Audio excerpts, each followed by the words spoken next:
Well, hello everyone. I feel so much more official here with you this evening. We are live. This is all happening right now. Don't adjust your YouTubes. Is that a thing? Anyway, welcome to the Emily Taylor Well, Center hello, for Women everyone. and I Gender feel Equity so much more official here with you and this the evening. We are University of live. This is all Kansas. happening right now. Don't adjust your Here, hang on. YouTubes. Live Yeah, thing. I was hearing myself on YouTube and it was driving me insane. But anyway, let me restart.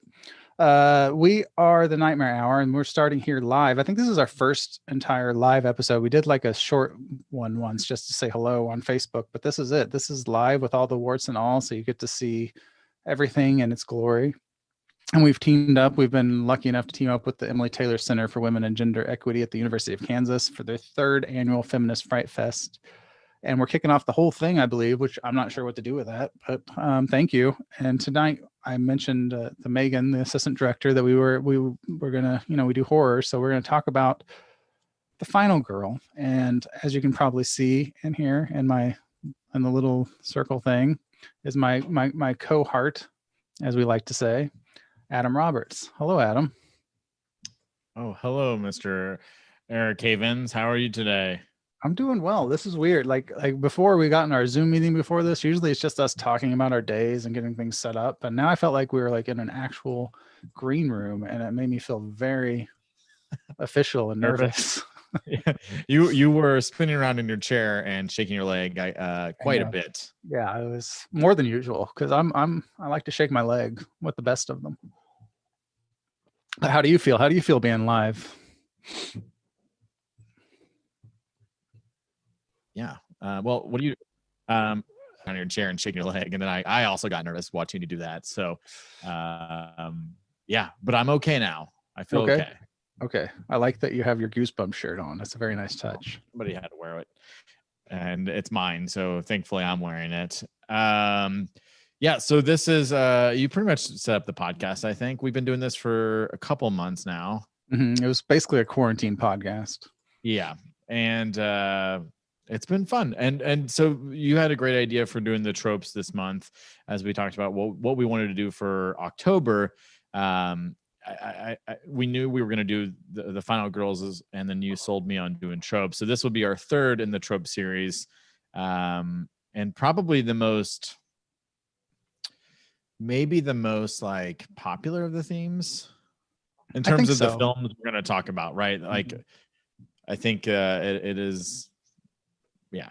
I mean, when I look at the list of these movies, they're very popular films. Well, I think like even if people aren't horror fans, they're familiar with The Final Girl, thanks to like Jamie Lee Curtis, Halloween and Scream, and on, Friday the 13th. Like every basic horror movie that we all grew up with from the 70s onward pretty much had this Final Girl trope. So we're all pretty familiar with that, I think.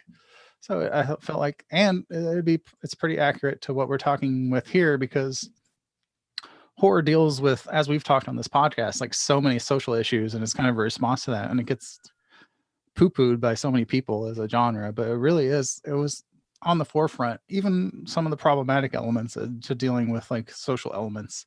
And The Final Girl does deal with feminism, and it's evolved through the years. So it'll be interesting to talk to about with my cohort tonight. I like how you're bringing in the cohort from my early morning mistake. But we like it though. It is fitting to what we do here. Yeah, I'm excited to talk about this. I think it was, I felt like we were when we shot a couple emails back and forth, which, okay, we've only done really heavily research for a multi-part episode about the Amityville series. We did the most research for that. I watched so many Amityville horror films.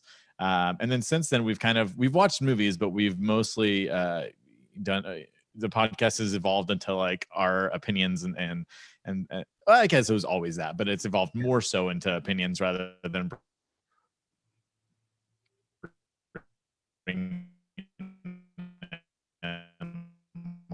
like heavy research. But we did do some research on this one because they are such popular films. So what is a Final Girl and what is the trope? You are like breaking up like crazy, my friend. I think you're having some network issues, I think, or I am.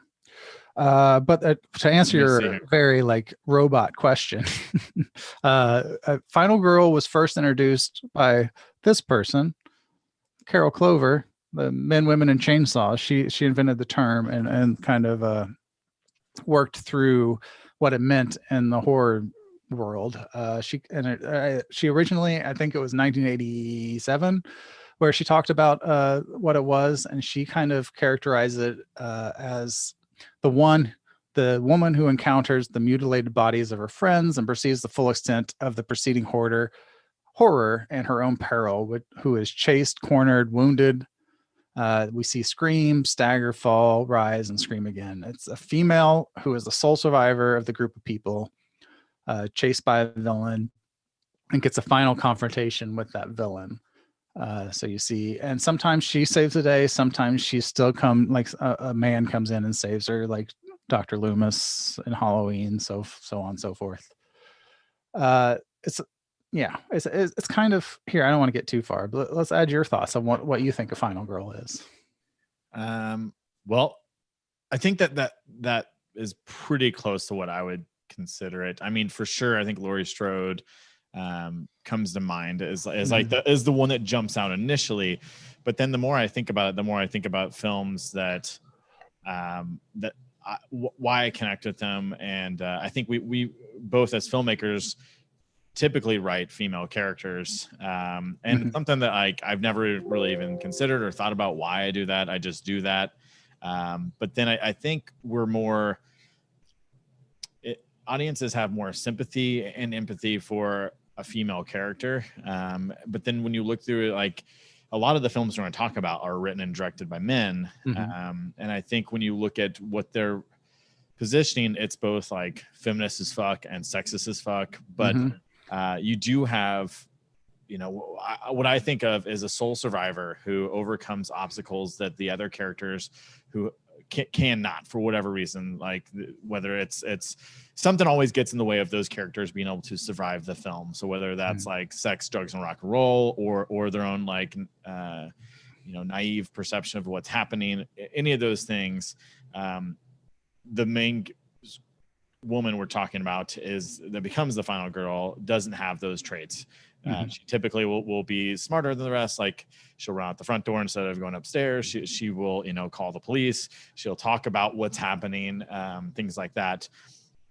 But to me, I guess there's like when we talk about these tropes, like they all have sole survivors. I think some of them have a couple other characters, but the focus here is that one like female character. It is fascinating because I did bring up, well, there are some final boys, and I brought a couple of them up, but they a lot of those films that I brought up, well, and there's only a handful, their traits are relatively similar. I think you think of at least I do, the final girl. If you really look at all those characters, they aren't while they are typically attractive because they're all movie stars, they're dressed down to be not so like in your face or flamboyant with whatever they're doing, as opposed to all the characters around them. Yeah. Right? Well, that's part of the whole like the sexist as fuck as you're done. Like when they begin, like they're very like their femininity is taken away almost. Like any female sexuality is taken away because I think at the time when that started, that was seen as weakness. So you get like the Laurie Strodes who has everything buttoned up to here and doesn't like nervous around boys and doesn't do drugs, doesn't drink, like all these tropes that we see. Like I believe Laurie Strode smokes a little pot. Oh, you're right. But that's only at the behest of in her. front of the cop. Yes. Well, that's a dad. Yeah, you're right. But there is like that overarching thing is where it's almost like the Virgin Mary of horror. Like it's this like perfect sexist version of what a woman is. Like they create children, but without ever sullying themselves with any sexuality. So that's kind of in the early 60s and 70s when this first started getting introduced. That's kind of what they were. And when I was doing the research for this, I think like the origin of this are even further back, but they weren't given the power. Like you think of King Kong. Like she's the final girl. She survives, but she's also pretty much the MacGuffin. Like she's the danger. Like she has no real participation in any of this. Like she's just carried around by the big angry ape. So I think there's always been an obsession as filmmakers, like with femininity and how it like works in with tragedy and trauma.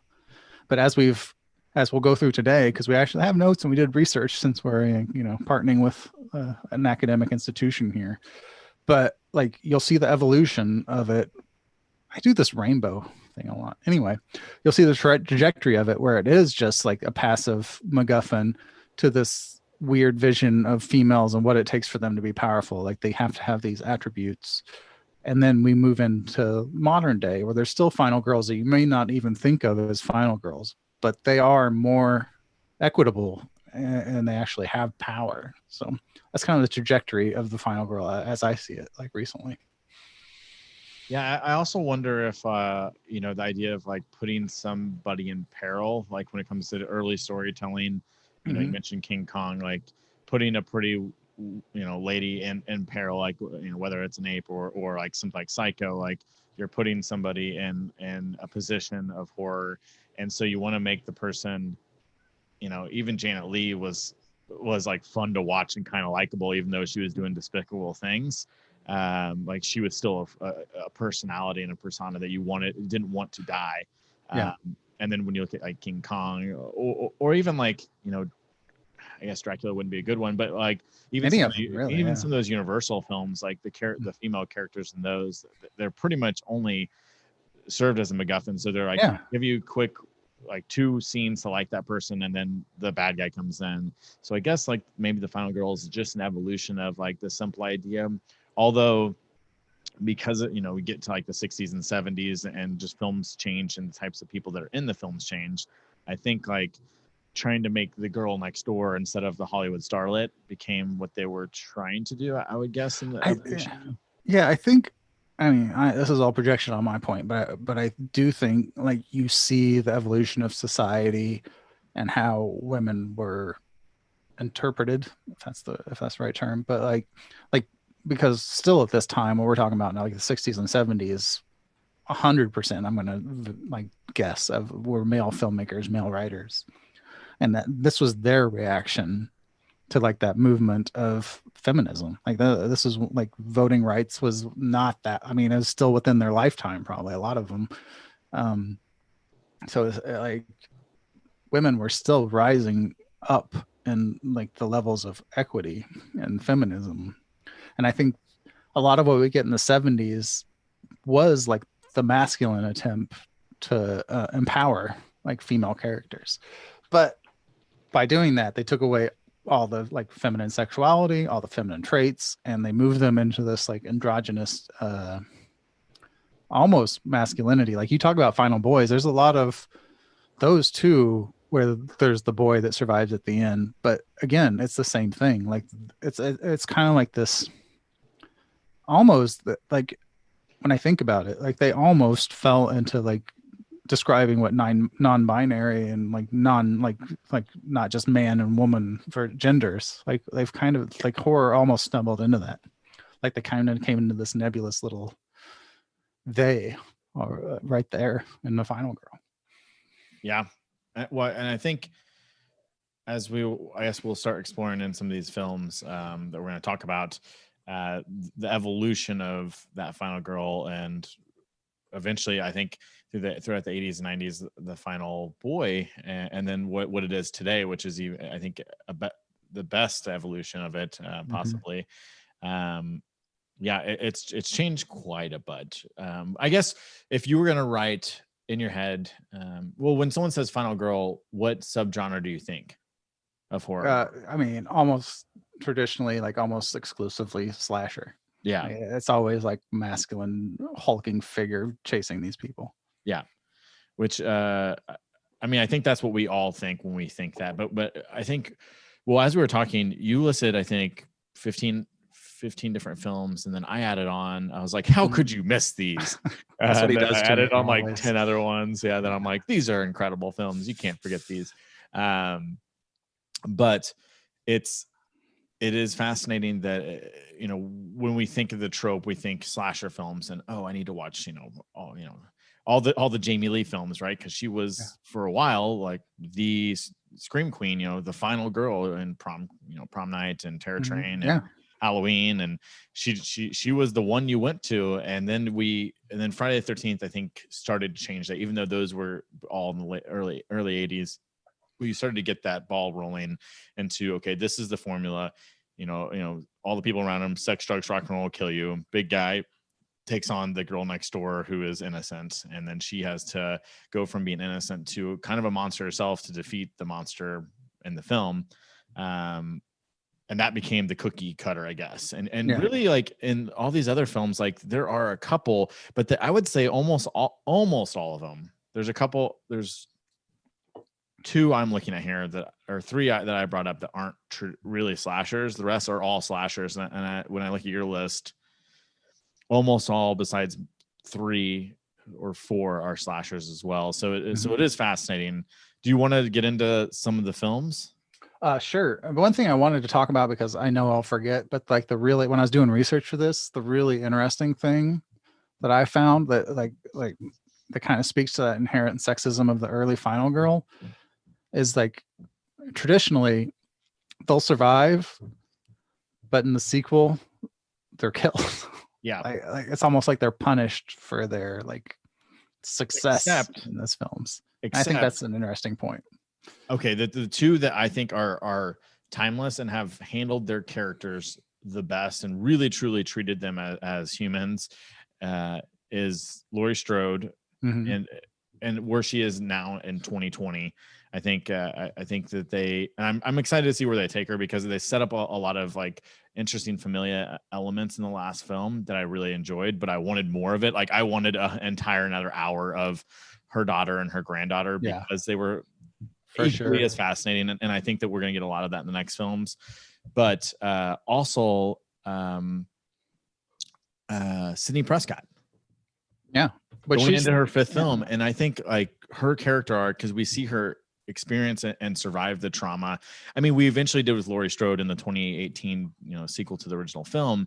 But before that, there was almost no acknowledgement. H2O had a little bit of it. Yeah. 2 did not really at all. Like 2 was like a shock because she was still suffering that same night. But we didn't actually see the residual effects in the Scream series. We see her not only try to overcome it like in Scream 2, but deal with it in Scream 3 in a way where she is, well, in Scream 4, she eventually becomes an author and is writing about her own trauma and trying to help survivors of that. And I just think her trajectory is handled the most appropriate, and she becomes a strong figure. It is cool because she is like the girl next door and her group of friends. Okay, we can talk about, I guess, you want to jump into those first? Well, that's what I just, now that you said that, I didn't really think about. Like we could do the whole podcast as Final Girl just with either of those characters, like Laurie Strode and her advancement, like from first iteration of Final Girl to last 2018 or 2019, whenever that last film was, like the growth of that character and feminism and the strength of that character. And like you could do a whole arc of what we're talking about here. Like I kind of separated the Final Girl into like the early classic versions and like the middle versions, which is like Sidney Prescott. But now that you say it, like by Scream 4, she's like a late level Final Girl. And then I broke it up into like late level, more like feminist like Final Girls in our present time. But yeah, let's do Laurie Strode. You're right. Let's do that. Let's do those two. Those two are good. Yeah, I think they're the we big props to Ellen Ripley, but Ellen Ripley, how the franchise handles her character, I don't think isn't the same. There's clones, there's like there's all sorts of shit going on in Aliens. If you look at the first 2, I think you get a little bit better idea of what her character truly is. But I think we have to mention her before we move on. And of course, Ellen Ripley. Yeah. From the beginning, she also wasn't written as a woman originally. Yeah, I know. And you can feel that in the script because like she doesn't fit, like she is the Final Girl. Yeah. But she doesn't fit that mold because she's just a person. Like she's just a badass person who is right the entire time and no one will listen to her. And then she's the only one that survives. But I think we had to give a tip of the hat just to her character, you know, because she is a badass. But a character that was written both by a man and a woman is Laurie Strode. And I think we can start with Laurie's character and where she goes. And I think we can. And as in the comments said, we gotta give Deborah Hill some love too, like you just did, like John Carpenter and Deborah Hill. So yeah, like when we begin with this final girl is also when, strangely enough, a woman was involved in the script. Yeah, well, because initially, you know, this starts with, hey, let's take the success of Black Christmas, and I got an idea. It's called The Babysitter Murders, and that's all I got. And John Carpenter's like, all right, how much money you got? And I got 150 grand. And he's like, all right, I don't want to make that The Babysitter Murders, but I want to make something else. And more importantly, Deborah Hill said, well, we got to make these characters likable. We can't just make people that we're going to take to the slaughter. And I think when you look at the original development of that film, you can see that John had the stylistic approach to it, and I think knew the architect of what Michael Myers was going to be, and really paying homage to, you know, Psycho and films like of that nature. But I think that film, you know, without Deborah Hill, there's not going to be a Laurie Strode. There's not going to be that character there and that heartbeat that is so important to the film, because it is very brutal. But and it is like one of the, I mean, I don't know, have everything inside, I mean, like chronologically wise, but I think it is a pretty like monumental moment in movie making history when a woman got to write a woman. So you get that authenticity that you didn't get before, that we were talking about, like other horror movies that tried to do the final girl written from an aged white man point of view.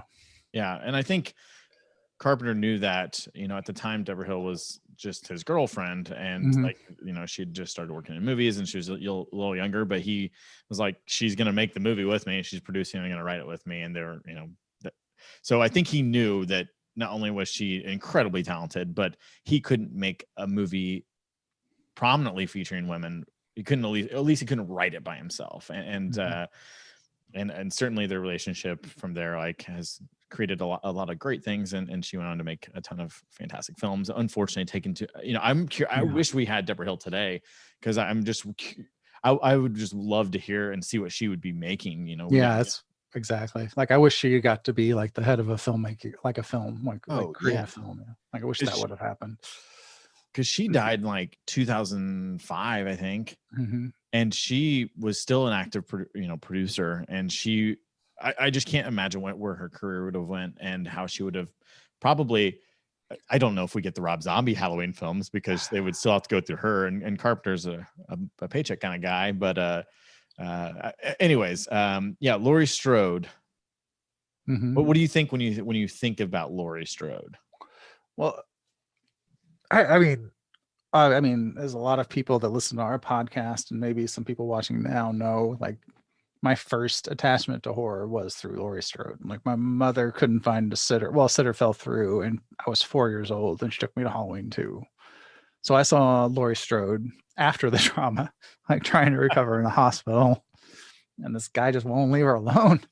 So it's I don't know, like, Laurie Strode is such an interesting character to me, as we've talked about, like, her development through the years, because, like, I related to her in the first movie in a way that I don't really think I could define when I was young, because she has a lot of the qualities that I had, like the nervousness, the anxiety, the fear of, like, dating, of, like, vulnerability, all that stuff you see in that first film. She's a lot to relate to.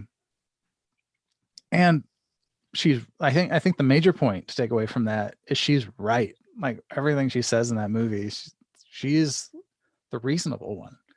She's the well put together one, but she doubts herself always, because of anxiety and everything else. So like, for her to go through the journey that we've seen through the movies that she has appeared in, I relate a lot to Laurie Strode. Like, I need that t-shirt, like, I am Laurie Strode. I think you need to make that. You just go ahead and get one of those, like, iron-on printable graphics you can get at the Hobby Lobby. Well, you know, what's fascinating about the first Halloween is, as much as, so Laurie Strode is a terrific character, and one that's, like, so easy to like and just go with. That doesn't take much. It's very similar to how Sidney Prescott is. Like, you just want to be, that girl, you've went to high school with her, you just know who Laurie Strode is. And I think why that works is because of her friends who aren't cliches either. Like Annie Brackett is Annie Brackett's actually who I always thought I was. And I love Annie Brackett, and I can't, like, when her character dies every time, like, actually the older I get, when she dies, I am just devastated, because she is like the in-between of Laurie and Linda. She's probably like most of the audience. She's truly like the heaven and hell. She does a little bit of dangerous stuff, but not too much of the dangerous stuff. Her dad's the sheriff. Like, she's not Linda. She's not just like, Linda's whole character is the sex, drugs, and rock and roll. Yeah. But Annie is like what Laurie almost could be if she like had a little bit more confidence, was a little less awkward. And like when she dies, I'm just like, and is strangled, I'm just devastated every time. And it's like, just thinking about it now, I'm like, no, I just hate Nancy Keys is just like, and she's just incredible. And yeah, that's the one thing I hate about the film, is that they kill Annie, and I don't want her to die. I know. Because but the success of Laurie for me is how well written the people around her are, and especially her friends. Yeah. And really, Annie is like the character we get the most of, and she's just so like, they're both like good, I think, capsules of what it means to be a smart female character. Yeah. Well, and like, that's the first time I remember, speaking of Linda, like Bob, I'm like, you can do better than Bob. Yeah. What are you doing here? Like, there is, I mean, you could argue too, like, if you really want to dig deep and kind of take a leap in Halloween, like, every male in this movie is pretty much inept. Like, they're not good at what they do. No. Like, Bob's terrible. Loomis is just walking around screaming, finding matchbooks. I mean, even Tommy Doyle, arguably, like, of the two kids, he's the scaredy cat between the two. Yeah, that's true. I mean, Lindsay has a lot more courage, and they're practically the same age. And empathy, like she's, I believe you, Tommy. Yeah. But yeah, I do think that's where you have to start, because I think with Deborah Hill's involvement and John Carpenter's obvious, like, during that period of master filmmaking of just like pumping out incredible films that said so many things. Like, I mean, we could do for another podcast just They Live in Capitalism and all that stuff, and just like, I mean, John Carpenter had a lot to say. Yeah, I mean, maybe we will. He absolutely had a lot to say. I mean, it is fascinating. We shouldn't get sidetracked too much with Carpenter, but it is fascinating just how unappreciated his films were in the 80s, and how impactful they are to the filmmakers that came out of the 80s, and how they continue to inspire today. Like, I would say he's probably, he at least appears more revered on the filmmaker side of things than even Steven Spielberg today. Well, and I mean, again, we don't want to get too caught up on one filmmaker, but like, even now when you hear him talk, like the lack of like pretensity and like airs that he has, he's just this person who wants to tell stories, and he listens. And it seems, I mean, I don't know the man, but it seems like he like brings people in who knows will strengthen his stories, and like, that's pretty amazing. Yeah. So, like, we should have him on. Do we have his number? Can we call him real quick? Yeah, we'll just give him a ring real quick. Okay. So let's I guess quickly kind of like go through what happens to Laurie, the events of Halloween. We can skip 2, I think, and go to 18, because 2 doesn't offer a lot other than like 2 leans really, really like securely on 1. If 1 didn't exist, 2 would not be good. Like, it is just like the next chapter. It's not even really its own film. It's just kind of like a fun little fan fiction next chapter. Yeah, and it's just so mean, right? And violent, and kind of it just feels so disrespectful for the first one. I don't know if I go that far. Like, I think it leans enough. Like, it's fun, and it is mean. Like, there's a lot of things that I don't like about it, but I think there's enough there that I still enjoy it. But you're right. Like, it's not. Yeah, it's in the not same spirit. Yeah, it's not. I mean, there's plenty of mean slasher films, and it is not one of them. It's just from the first film to this film, yeah, it doesn't feel the same. It does. It does. It lacks that what we've been talking about up to this point is like that like final girlish like growth, like treating female characters as equals and worthy of their own story, because she's passed out most of the time, and then the rest are these like two-dimensional nurse characters that are females. The rest is all very male-based, so it doesn't really feel the same. Yeah. So where does the first film leave us in terms of Laurie? You know, at the beginning of the film, Laurie it's a day after school. It's Halloween night. She's kind of happy-go-lucky. She's not running around trick-or-treating. She's not partying. She's going to have her friend over, and she's babysitting. That's the extent of Laurie Strode's Halloween night. And, of course, that's interrupted by a madman who breaks out of a psychiatric hospital and, for no reason, finds her and terrorizes her and the people and their around friends. her. Yeah. I mean, there's... I don't know. Like, I mean, if you have John Carpenter's number, it'd be great to have it right now. Because I don't know what their attempt was, but it does feel very, I don't know, like socially relevant of these high school girls. And from the beginning, when he's driving the station wagon and stopping, like the speed kills scene and all of that, like it seems like it captures a lot of like the masculine leering at females and the, like, I don't know, like that whole, I don't want to say, I don't know, perversion might be too strong of a word, but like this like dynamic between male and masculine and feminine. That's very like I don't think, like, you and I growing up, before we learned and listened to people and talked, like I don't think we really realized that dynamic and the difference between those experiences by default in very general terms. So I think this movie captured it in a way, and I'm not sure that it was intended, but it does. And that's, I think, what makes this movie, like, because it is a very simple, like, narratively nothing really happens. It's a guy stalking babysitters and killing them. That's the whole movie. But there's like the subtext of like that, like the traditionally masculine and the traditionally feminine, and that power struggle is, I think, what makes this a classic. And I don't know if they intended that.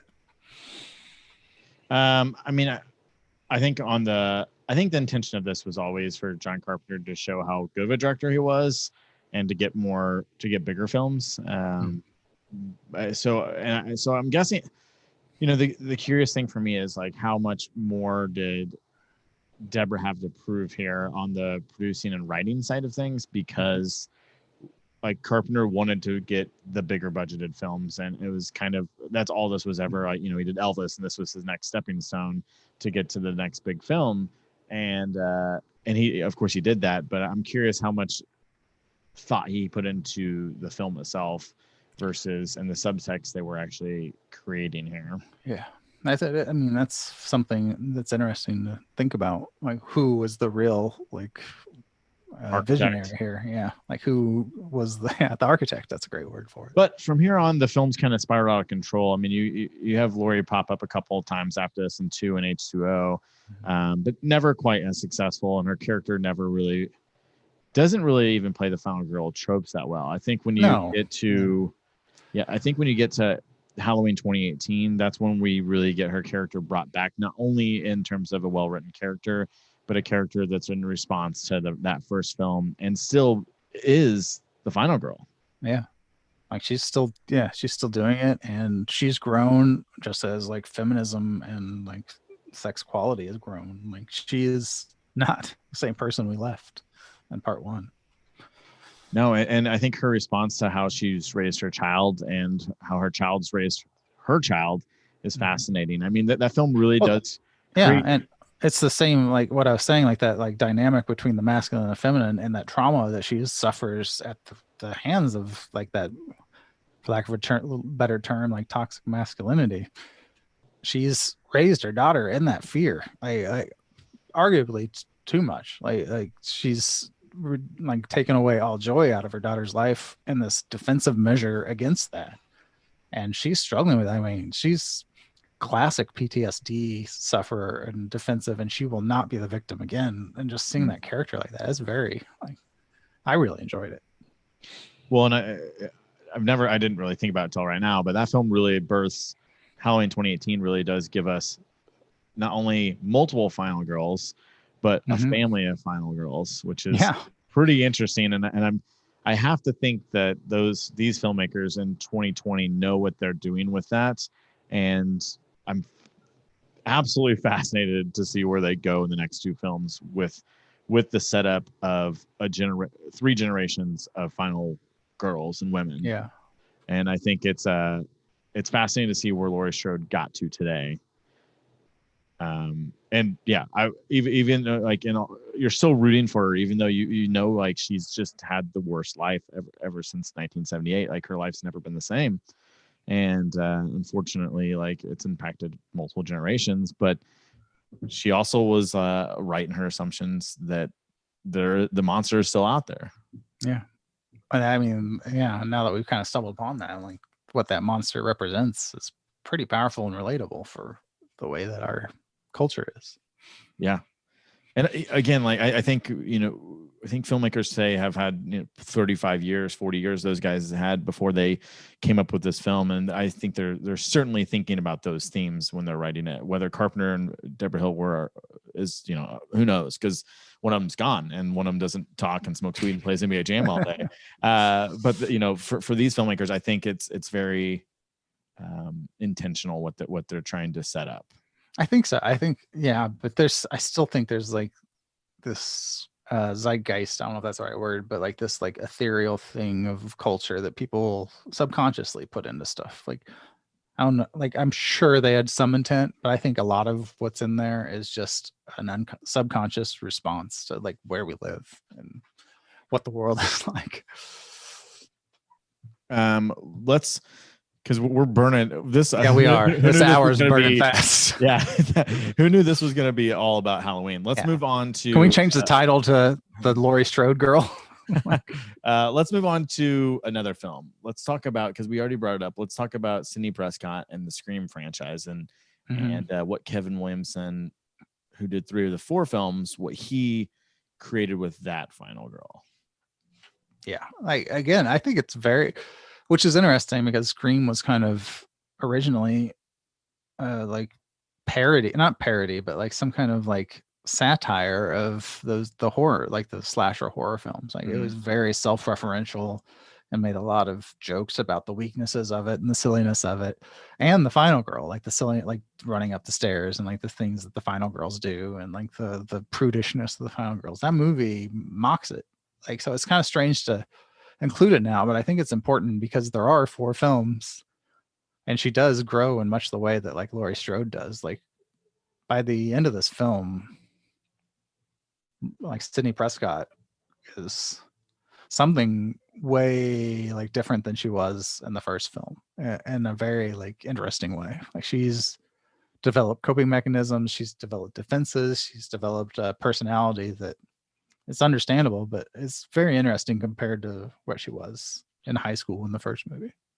Yeah, I mean, in the first film, she hits all the tropes, I think, of the intentionally, yeah, like almost like in a winky way.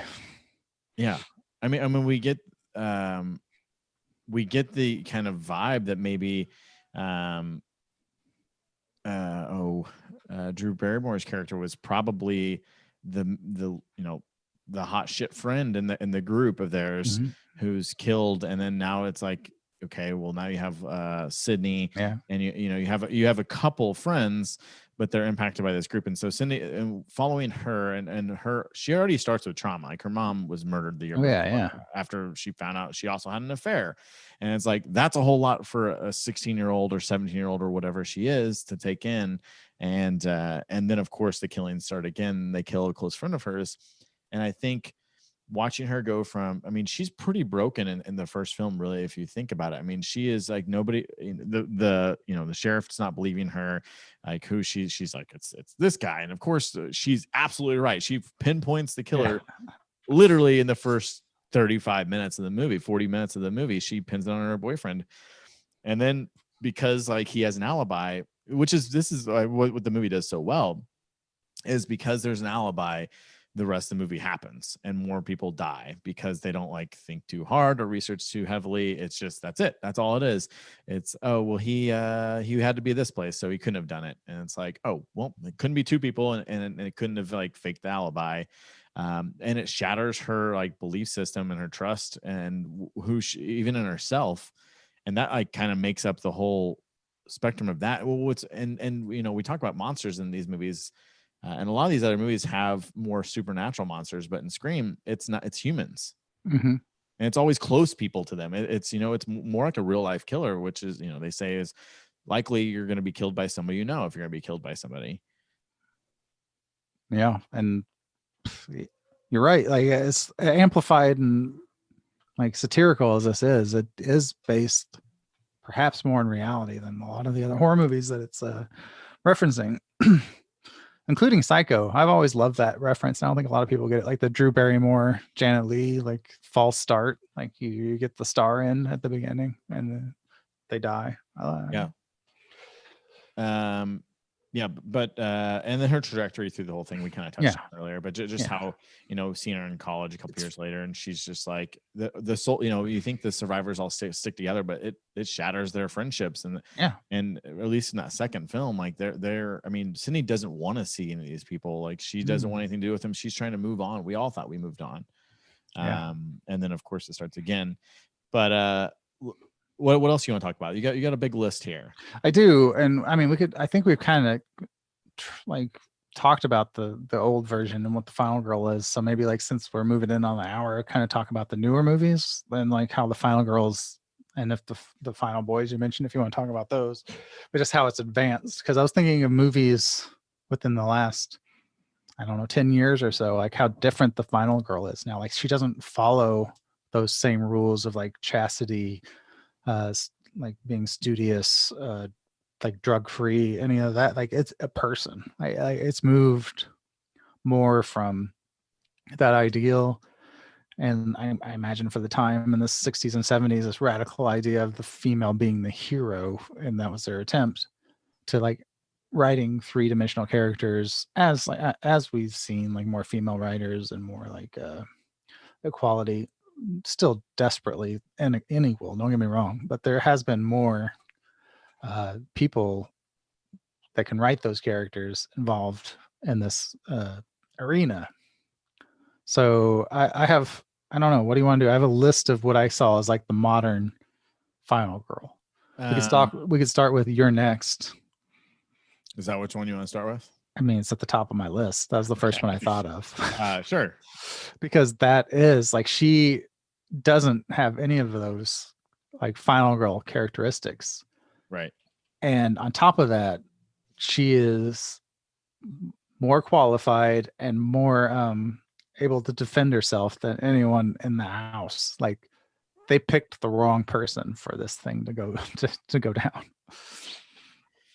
Yeah, I mean, so I think we can lump this film in with. I saw you had Ready or Not on there. They're very similar and what happens and who they're happening to. It just you know, they're a person, an outsider to family events that are coming into something crazy happening. Of course, Ready or Not's a little bit more supernatural vibe going on, but You're Next, it's you know, this event that just happens to be happening when she is there, and they don't know, you know, by bringing an outsider in, it is a wild card of what's going to happen here. Which I was a result. Both strong women, and they're both intelligent women, and like strong both mentally and physically. I mean, they're not the Laurie Strode. They're not meant to be the girl next door. I don't think in either of these instances. They're both kind of, you know, people that you wouldn't see either of those men with. No, and like I think Your Next kind of even takes a step further as it's playing on like sexist like prejudices. Like, okay, yeah, this little 90-pound girl can come along. What's she gonna do? And then we find out, oh, she has all this like military training and can destroy us all. Like, I think it's playing against that idea pretty heavily. Yeah. Do you think when we, in regards to, I guess You're Next, So she is, well, both those films, well, Ready or Not keeps her a little bit more in the like center of attention. But You're Next, we don't really realize that she's going to become the final girl until like really the third act. Yeah. But I think, in fairness, if you've seen these movies enough, you realize that she's the one that knows what she's doing. Like she's going to be the one that's going to make it through. Okay, so those are more, and they're more on the survival sense, and I think that they set up a character that's like has some real world training of some sorts. We don't need to know. Maybe they're just very athletic or whatever. Because in both those films, they're doing crazy shit that assumes that they have some athleticism in their wheelhouse. Do you want to bring the second one on your list up? Yes, that was actually the one I wanted to talk to next, because I think this is the most interesting one and most representative, like the modern view of the final girl, and that is the witch, which you wouldn't think of necessarily when you think of the final girl. You just do witch, or is the double V, Vitch? Like they spell it with the double V. V. You said with the witch. Oh, the witch. Yeah, the witch. You know, the classic film, The Witch. Yeah. But I don't think a lot of people put this in the final girl category, because like she's our protagonist has shed all of that. Like she does not look or act like a final girl, but she is a victim, and her like absolute like burgeoning femininity as she goes through puberty is being attacked by this culture of like, what would you call them? Puritans or pilgrims? I'm not sure. I think they're Puritans. But yeah, like well, like, so I mean, the opening scene, her father's getting cast out of this of the town, and then in turn he's blaming that kind of on her. Like she is blamed for everything nearly in this movie, when there's like actual villainy coming out in the woods and stuff, and no one listens to her and no one believes her. No one listens about Black Phillip. She's blamed for everything. And it's not until she really embraces what she's becoming, like her femininity, that she escapes all this and embraces the power that's the person she is.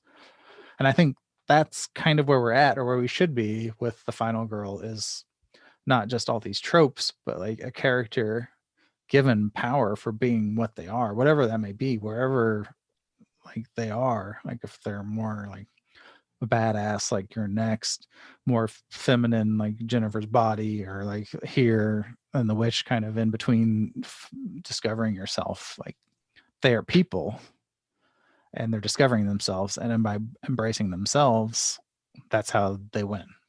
And do you think as you're telling me this tale, do you think that to be a final girl, do you have to be in some form of adolescence, so like 10 to 25, and going through some kind of formative change?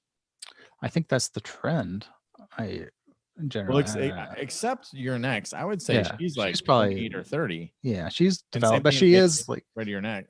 I'd say she's an older person. Yeah, but they're in similar positions where they're kind of learning again their position, like where they fit into this dynamic. So I think it's kind of parallel to that, what we all feel when we're going through adolescence, like trying to figure out who we are, where we fit in all of this. And I think it kind of like plays into that still, even though they're not like young like teenagers or anything. So I guess if we're looking at the witch, and this is just me like asking so you can think about it as I'm asking in real time, in that circumstance, like her family, as is often the case in troubled homes, somebody is pinpointed for the root of all the problems. It couldn't possibly be their own, the parents' doings. It can never be that. It's always, the kid, or, I lost my job for not because of me, because of something else. And it's always something external. It's never the person's, and they're taking it out on her and all the bad luck and misfortune. But of course, there actually is a witch, and it actually is having influence on them. Everybody around her is denying her, and what she is saying is happening, and the truths that were being shown. Of course, at some point in that film, it is revealed to, spoiler, Oh, I like the pause you took there. Yeah, I took a pause because no one ever does it. They say spoiler and they're like, here's the ending of The Sixth Yeah. Sense. It's been revealed that yes, there is a witch, and then but it's far too late. Like her brother's been, was seduced and cursed or whatever by the witch and dies. And then that has a quickly transferring effects on her whole family that eventually everybody dies by either the witch or each other. And then it's left with just her there by herself. And so all these people who denied her, even her siblings, are now like lay waste either by her hand or the witch or the external force of like Black Phillip. And then she rides Black Phillip or walks with him. In the script, she wrote him, but in the movie, she walks into the forest with Black Phillip and finds her coven, her people, who she joins and flies up in the most death metal sequence I've ever experienced. How, as the final girl trope, is when the monster, because in that film, basically the monsters aren't necessarily even after her. They're trying to invite her in. No, she does join them. Yeah. Does that fit? It does. Here, I have a quote, and I didn't paste the citing source, so I'll get that in our notes here because I don't want to steal from someone. But they're saying that character shares an important quality with the typical final girl. She is virginal as expected by her family and faith, marked by her stark white clothing. However, despite her piety, she is still accused of witchcraft by her family, while an actual witch is wreaking havoc from deep in the forest. She must endure her mother's verbal abuse as she ridicules her for her devilry, and she must watch her family die off one by one. When she is the last one standing and makes a deal with Satan, she sheds her white clothing and enters the forest to join the coven. She is able to experience freedom from her religion, her overbearing family, and she is finally in charge of her body. So I think that is surviving, like that whole, like the oppressive religion and family and stuff is her Michael Myers, for lack of a better like phrase here. But only so then her release is what they feared the most. So right? Yeah, which pretty it equates to like, I mean, what are witches? I mean, why were witches so feared? They're women with power, like from the beginning, for sure. So yeah, by embracing her own femininity and her power, she's escaped this. So I think she's definitely a final girl. I agree. I wanted you to just talk it out a little bit more as I walked it through it. That movie also rules. I'm going to bring one because this is another unique one, I think. And as I look at the rest of the list, while some of these are great, I think this one, if we don't have enough time for the other ones, I think I want to chat about. This would be Mia Allen from the Evil Dead remake. Oh yeah. Another character that I think, and this is the 2013 remake, like what you were describing as a non-traditional final girl, Mia Allen, we start the film. First of all, this film is a terrific remake. We all expected and we're fearing somebody just trying to step into Ash's shoes. Instead, what they do is they use the cabin as an isolation technique, and that's it. And the isolation technique isn't a party, because it always is a party when you go out to the cabin in the woods.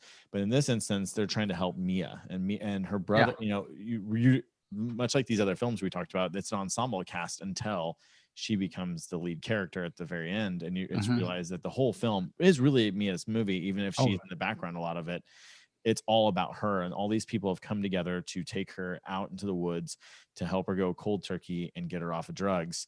And this isn't the first time this has happened. She's a very troubled young woman for a number of reasons. And we get a little bit of her backstory and her trauma, and drugs are trying to help her with that. And of course, at the same time, somebody's unlocking the gates of hell, which because she's this troubled you just character, pick up a devil book and yeah.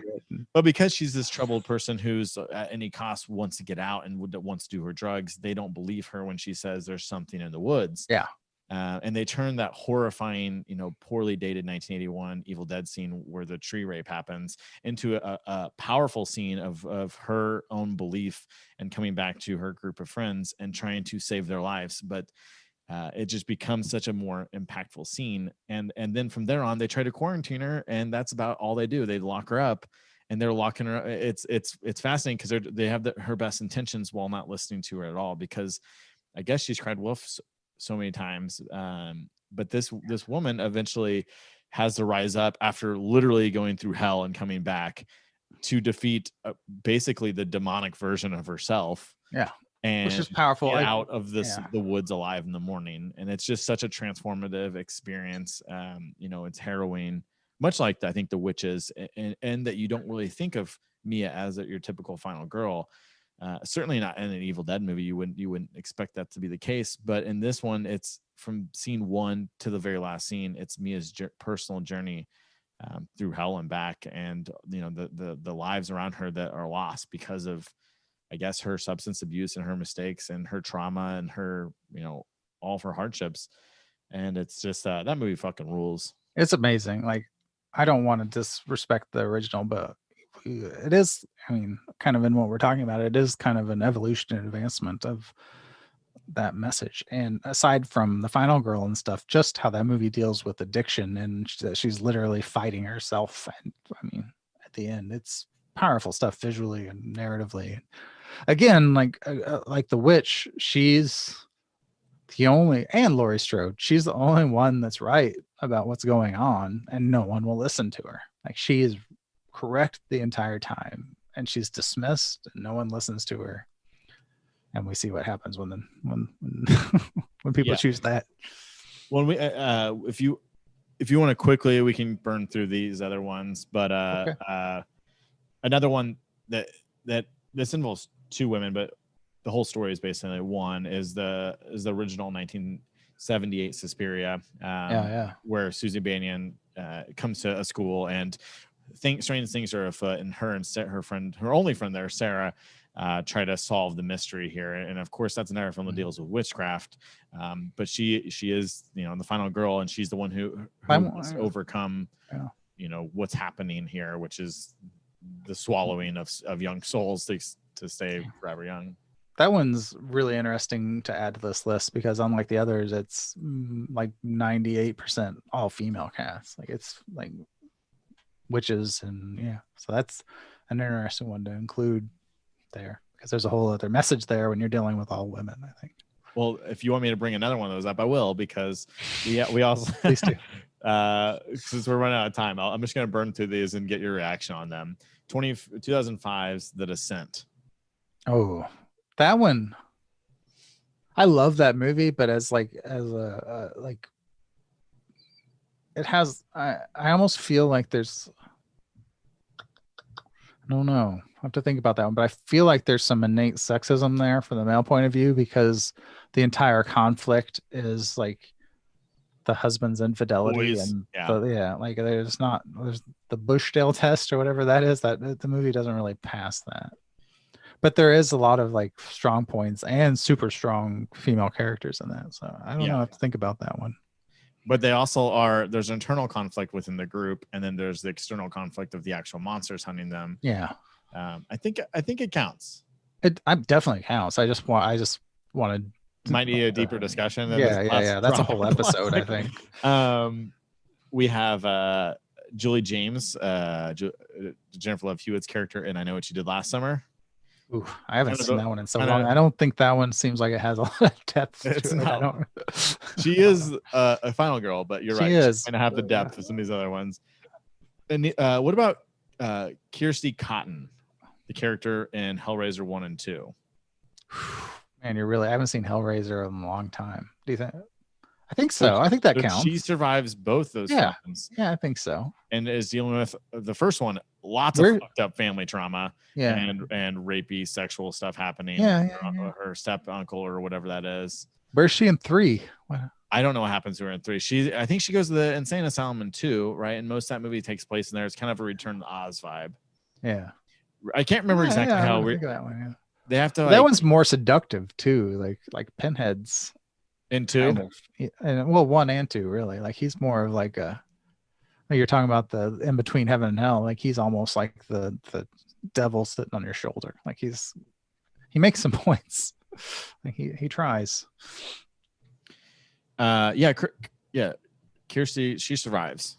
Okay. But they go to the fucking world where Pinhead lives. They go to whatever the labyrinthy world is. That's all I remember. You know, the world. Well, I think it has like a title, but it's like the they have to go into the labyrinth. I don't know. There's like puzzles in that labyrinth world, and all the Cenobites are in there, and her uncle's in there, Frank's in there, and it's. I mean, 1 and 2 are really like a great combination. I need think. to revisit those. I haven't seen those. I think I like 2 better than 1. 1 is just oozing with like so much creepiness, like just like creeps. Like Frank is just such a fucking creep that I can barely watch the movie because he's just so creep. I hate it. Like that face. I hate it. It's just too much for me. I don't know. The other ones are all pretty much ones we've touched about. Oh, we have to just at least say Nancy Thompson at some point. Oh yeah, like Nightmare on Elm Street's a classic. Yeah, I think we have to mention her name. But truthfully, I think you can't really go into as much of a deep dive on Nancy's character in terms of a final girl, as opposed because of the dream. There's so much. It's not so much about her. Yeah, and she follows so many of the tropes so closely that it's just like another example. There's nothing like extraneous there. I mean, maybe really in New Nightmare we could talk about her character, but her character is not Nancy Thompson. Yeah. But we have to mention her because of course she's one of the big ones. You know, Ginny Field in Friday the 13th, and she's killed in part 2 at the very beginning. Like to that further point. Yeah. So there's plenty of these instances, but it is fascinating to see where the trope is going and how it is, you know, with things like The Witch. You had Midsummer on here, which would have been a whole 30-minute episode.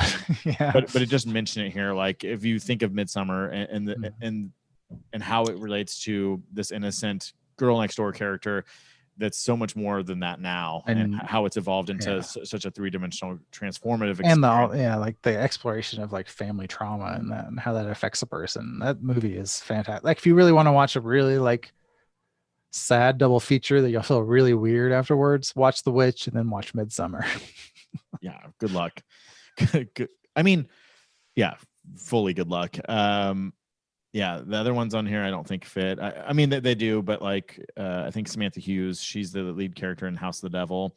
Yeah, I love her character. I think that's my favorite Ty. No, Innkeepers might be my favorite Ty West, but I think in terms of a final girl, I think she works. We just don't get absolutely depth for her, and I think she's someone that she's like an early evolution. Like she's much more defined than I think a lot of some like Prom Night, for example, or even I Know What You Did Last Summer, Urban Legend. A lot of those other final girls, I think she's got a little bit more. But and Ty West was definitely going for that like 80s final girl aesthetic thing. Like he didn't give tons of evolution to her, but she is that everything you expect from a final girl, like evolution, strength, survival at the end. So did we do it?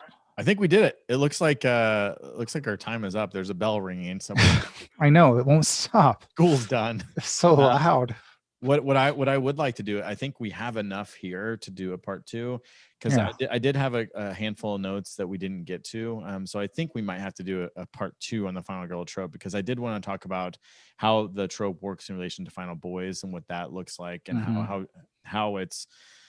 how it may work, because I think something like a modern day version of the trope might work in Hereditary. I mean, there's a couple of other examples, but there's a whole other conversation there of like the convergence of the spectrum of gender and how the final girl / final boys kind of come together in our time. Like the characteristics are very similar, but they present differently. And I think that kind of represents what we're doing or what we've discovered and acknowledged with gender. Well, and I think we're going to have to probably do a second part because maybe a third part.